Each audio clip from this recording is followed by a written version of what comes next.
ఏంటంత పరధ్యానం? అంతగా ఆలోచిస్తున్నావంటే ఎలా ఉంది కొత్త జీవితం? నా జీవితానికి ఏమైంది? మంచిగున్నది. నచ్చిన పని, నచ్చిన మనుషులతానా మంచిగున్నా. ఏదేమైనా నీలా నటించడం మాత్రం ఎవ్వరి వల్ల కాదు. అప్పటికీ ఇప్పటికీ అదే నటన. అంతగా నటించాల్సిన అవసరం నాకు లేదు.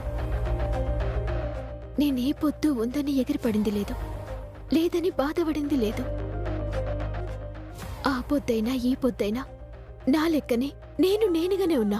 వద్దులే, నువ్వు నీలా ఎంతకాలం బతుకుతావు గాని నువ్వు నీకు తగిన అబ్బాయిని చూసుకుని పెళ్లి చేసుకో.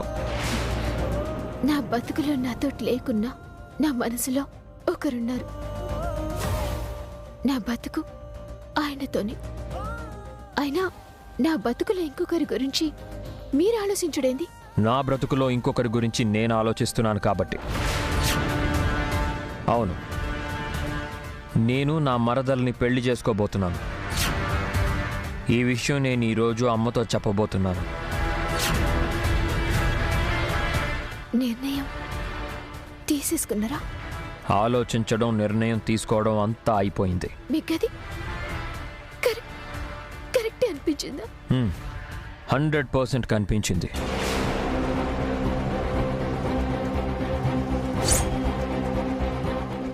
అందుకే నిర్ణయం తీసుకున్నాను. సత్యాన్ని పెళ్లి చేసుకోబోతున్నాను.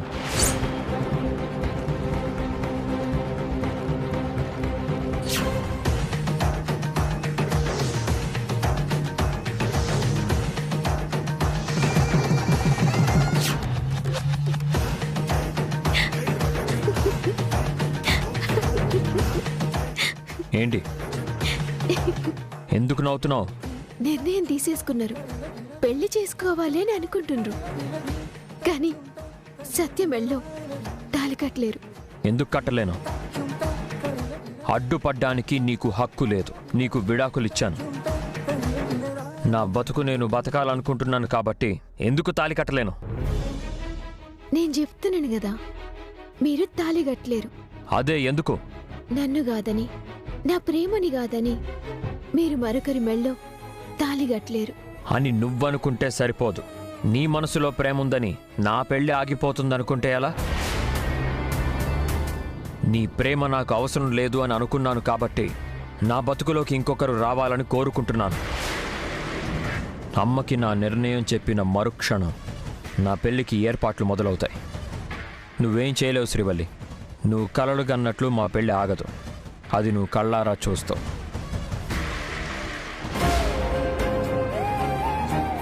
మీ మీద నాకున్న ప్రేమ మీకిప్పటికీ అర్థం కాకుంది. మీరు వద్దనుకున్నారని దూరంగా వచ్చినా కూడా నేనే మీ దానికొచ్చేటట్టు చేసిండు ఆ దేవుడు.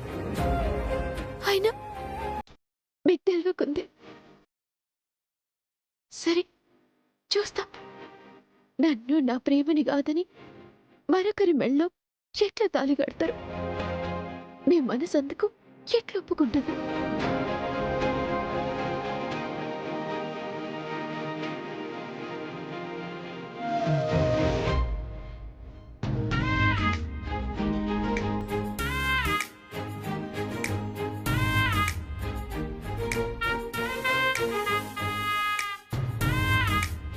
ఏంటి ఉదయాన్నే అందరూ హాల్లో చేరారు?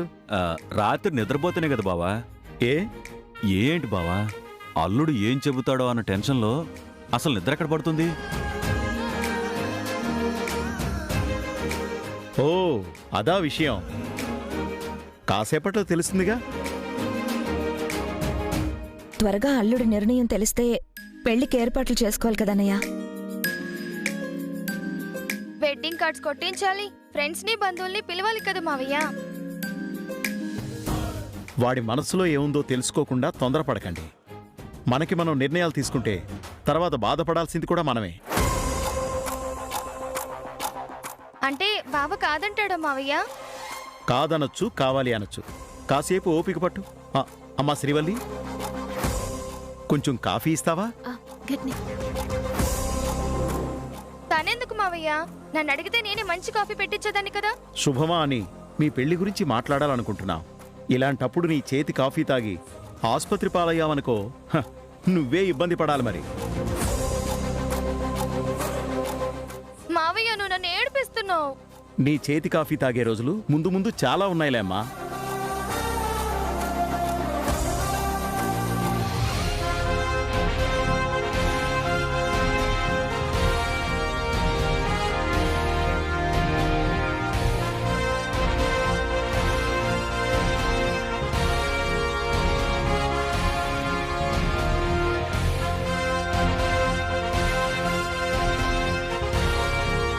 రాక్కయ్య, మీ గురించే చూస్తున్నాం.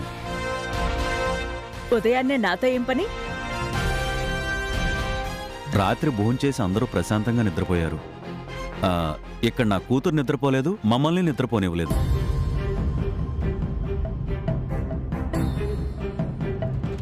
అవునా? బావేమంటాడు అని రాత్రంతా ఒకటే గోల.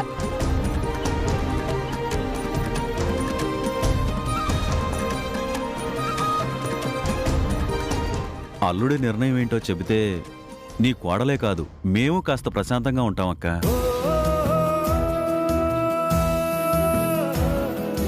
చిన్నా, చూసావుగా నీ నిర్ణయం కోసం వీళ్ళంతా ఎంతగా ఎదురు చూస్తున్నారు. నీ నిర్ణయం ఏంటో చెప్పు చిన్నా.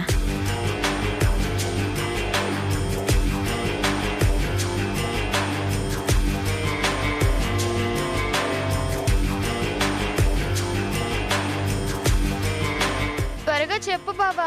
నీ నిర్ణయం కోసం రాత్రంతా నిద్ర కూడా పోకుండా ఎదురు చూస్తున్నాను. మా వదిన నిర్ణయం నువ్వు కాదనివని మాకు తెలుసు, కానీ ఆ మాట నీ నోటి నుంచి వినాలని మా ఆశ.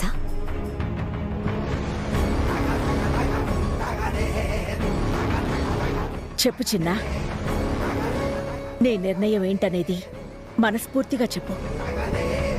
లేదా ఆలోచించుకోవడానికి ఇంకా టైం కావాలంటే చెప్పు.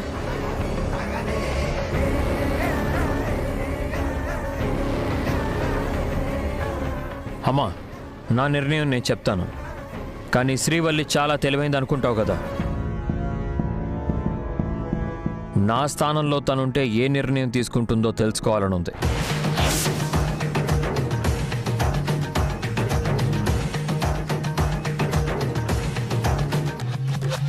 నిజంగానే శ్రీవల్లి తెలివిగలది. తన నిర్ణయాన్ని బట్టి నీ నిర్ణయం కరెక్టో కాదు అని తెలుసుకోవాలనుకుంటున్నావా? సరే శ్రీవల్లి, ఇప్పుడు ఈ కుటుంబం గురించి నీకు కొత్తగా చెప్పాల్సిన అవసరం లేదు. మా అందరి గురించి నీకు తెలుసు. చెప్పు, నా కొడుకు స్థానంలో నువ్వుంటే ఏ నిర్ణయం తీసుకుంటావు?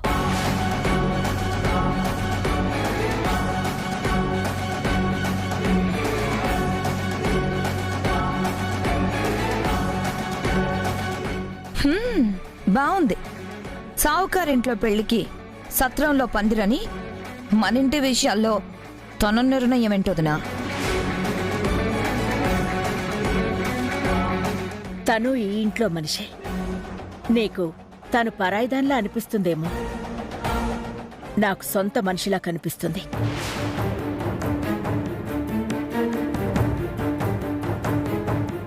శ్రీవల్లి, నువ్వు చెప్పమ్మా.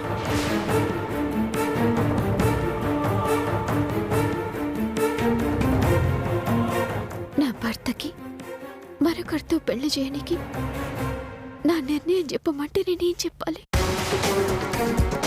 చెప్పమ్మా. చెప్పు శ్రీవల్లి.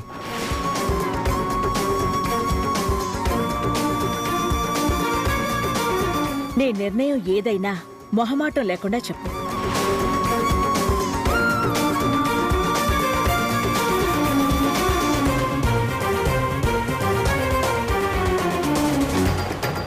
పెళ్ళంటే ఎదుటోళ్ళ నిర్ణయంతోటి కాదు, ఆ పెళ్లి ఎవరు చేసుకుంటారో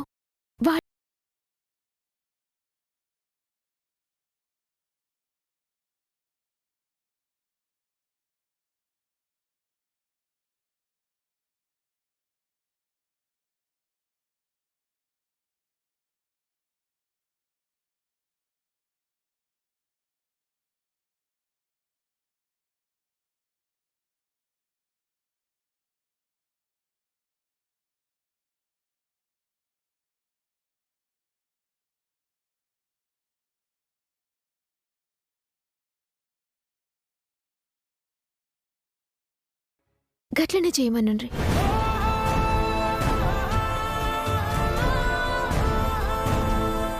లేదు శ్రీవల్లి, నీ తెలివితేటలేంటో అందరికీ తెలియాలి కదా. ఈ విషయంలో నీ నిర్ణయమే నా నిర్ణయం. చెప్పు, నువ్వైతే ఏం చేస్తావు? మీ ఇద్దరి బతుకుల మీద నిర్ణయం తీసుకోనీకి నేనేవని సార్. నా నిర్ణయం వల్ల ఎవరు బాధపడ్డు నాకిష్టం లే.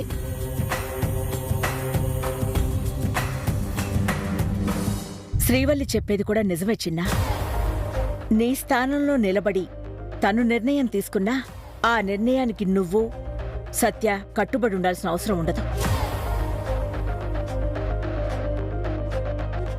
నీ మనసులో ఏదనిపిస్తే అదే చెప్పు. ఈ విషయంలో శ్రీవల్లిని అడిగి ఇంకా బాధ పెట్టాల్సిన అవసరం లేదు. నీ నిర్ణయం ఏంటనేది చెప్పు. చెప్పరా. ఒకరికొకరు నచ్చితే కలిసి నడవాల్సింది, కలిసి బతకాల్సింది మీరే కదా. నువ్వేం నిర్ణయం తీసుకున్నావో అది చెప్పు.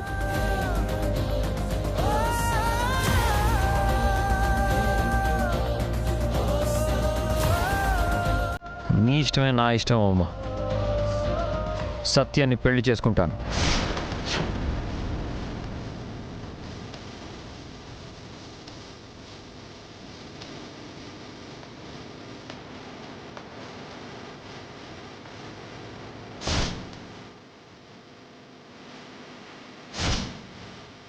చూసావా తమ్ముడు, నా మాటే నా కొడుకు మాట. అక్క, అయ్యో దశరథ్, ఏంటిది? మాటిచ్చి తప్పేవాళ్ళని ఎంతో మందిని చూస్తున్నావు. ఈ స్థాయిలో ఉన్న తమ్ముడికిచ్చిన మాట మీద నువ్వు నిలబడ్డం మామూలు విషయం కాదక్క. అది నా గొప్పతనం కాదు, నా బిడ్డ మంచితనం. నా మాట చిన్న గౌరవించాడు కాబట్టే నేనిచ్చిన మాటని నిలబెట్టుకోగలుగుతున్నాను.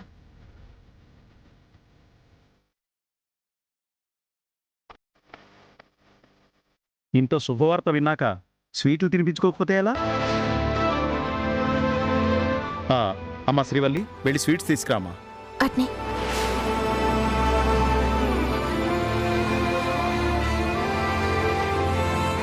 అత్త, ఇక్కడ నేను మీ ఇంటి కోడల్ని.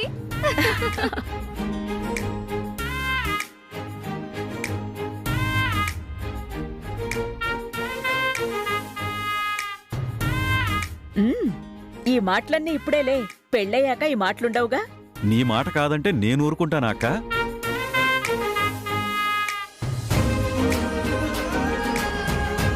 మొత్తానికి అల్లుడు ఇంటికి ఆనందం తెచ్చాడు. త్వరలోనే పెళ్లి పండుగ తీసుకురాబోతున్నాడు.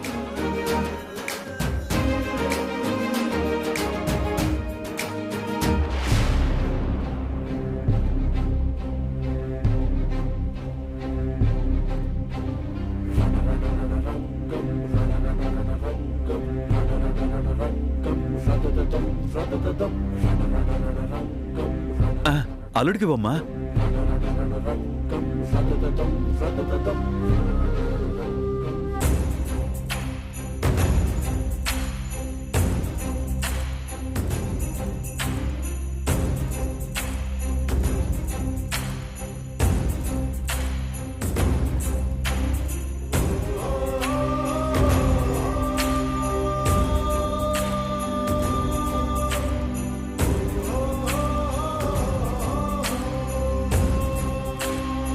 ఇదిగో అల్లుడు.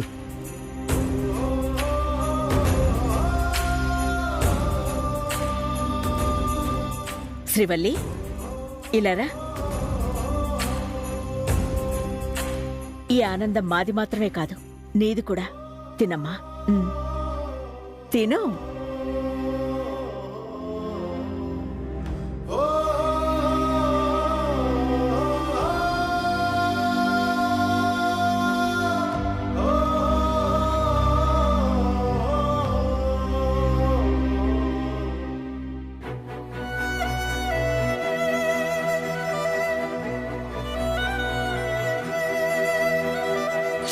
నా స్థానంలో తనుంటే ఏ నిర్ణయం తీసుకుంటుందో తెలుసుకోవాలనుంది.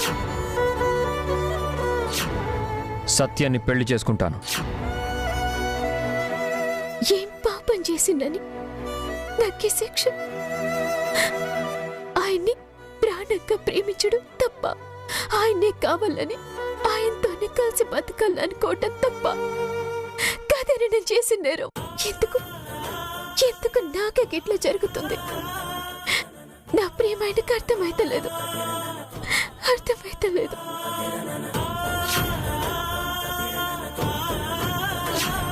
ఆయనకిష్టం లేనప్పుడు నేనెంత బాగులాడి ప్రయోజనం ఏముంది? ఇంకా నా మనసు అర్థమయ్యేటట్టు నేనేం చేయాలి? నా పట్ట నాకిష్టం లే అని మొహం మీదనే చెప్పి చేస్తానని బెదిరించి మరి విడాకులు తీసుకున్నాక ఇంకా ఆయన గురించి ఆలోచించడంలో అసలు అర్థమేముంది? అసలు తప్పంతా నాది. ఆయనకు నచ్చేటట్టు బతకలేకపోయినా, ఆయన కోరుకున్నట్టు ఉండలేకపోయినా తప్పంతా నాది. నాది నాది తప్ప. శ్రీవల్లి,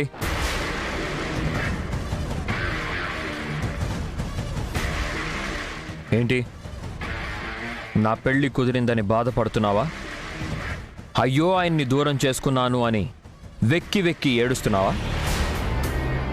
ఎందుకు తప్పు చేశానా, ఎందుకు ఆయన్ని మోసం చేశానా అని ఇప్పుడు బాధపడి ప్రయోజనం ఏముంది? నచ్చని పని చేసినప్పుడే నువ్వు నాకు దూరం అయిపోయావు. నువ్వు లేవు అనగానే నా జీవితంలో ఇంకెవరూ లేరు, రారు అనుకున్నావు కదూ. చూసావుగా, ఇష్టంగా నన్ను పెళ్లి చేసుకోవడానికి ఒకరు రెడీగా ఉన్నారు. ఇష్టం అనుకున్న నన్ను కూడా ఇప్పుడు ఇష్టం లేదంటుండ్రు. ఇష్టం మారుతూనే ఉంటది. ప్రేమ అనేది స్వచ్ఛమైంది, మారకుండా ఉంటది. ఈ మాటలు నిన్ను నువ్వు ఓదార్చుకోవడానికి ఉపయోగపడతాయి, నాకు కాదు.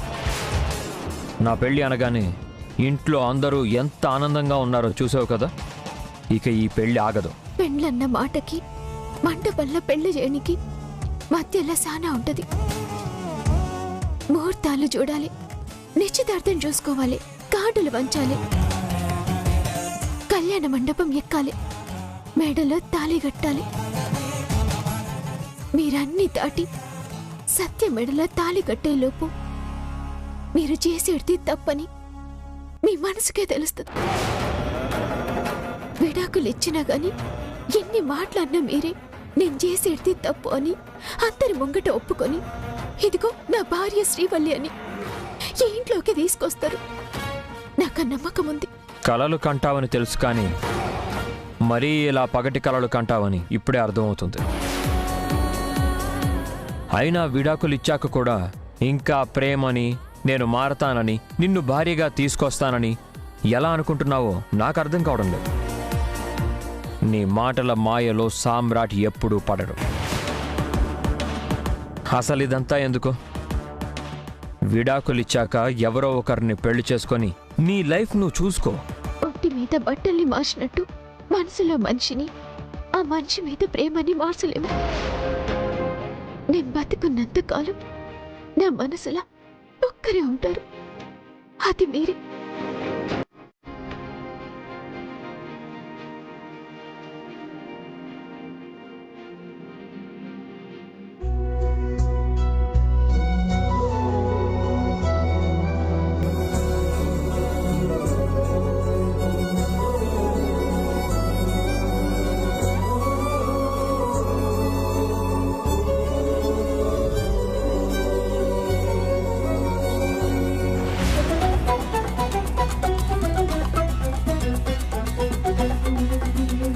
అన్నయ్య, అన్నయ్య, అన్నయ్య.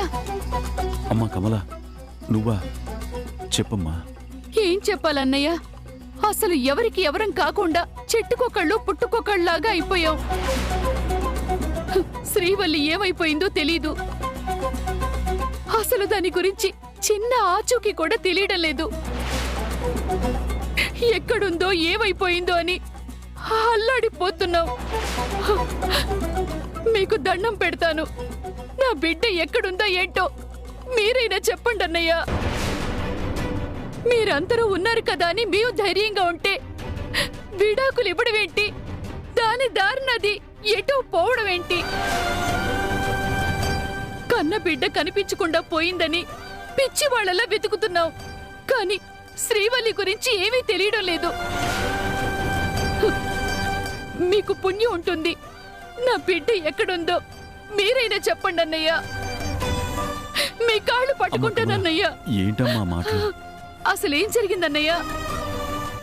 అటు అల్లుడు గారు కనిపించటం లేదు, ఇటు నా కూతురు కనిపించట్లేదు. ఇంటికొస్తే మీరు తప్ప ఎవ్వరూ లేరు.